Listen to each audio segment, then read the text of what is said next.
There's times where you want to have the ability to get this hoop to move in a certain area, or the embroidery arm to move all the way to the far left side. Let me show you how you do this. First, you do have to have a design on your screen, and then go into the settings options. So right now we're at the current stitch of the design.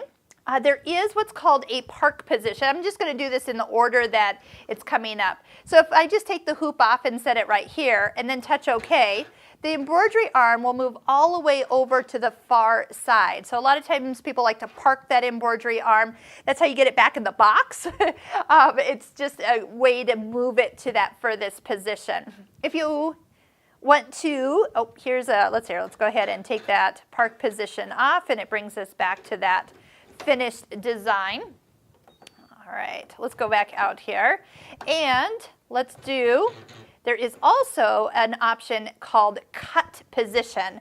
Now I use this a lot. If I'm ever working with something like an applique design, instead of taking the whole hoop off, you can touch the settings, go down to cut position, and touch OK. And watch what happens. This whole hoop just moved to me. So it's like a little tray, and I can take my scissors and trim out that area. Now if I have a really detailed shape and I've got a lot of ins and outs that I need to twist my hands with, and it'd be easier if the hoop could twist, take the hoop off the machine. And there's not a problem taking the hoop off at any given time and then putting it back on. The machine knows what stitch it's on, so it never loses track. As soon as you just go ahead and start the machine, yes, it would want the foot down here, it will go ahead and return to the position that you were sewing in. So that is a nice option. You don't have to actually uncheck the cut position, but I use that so much. It's probably one you'll use the most.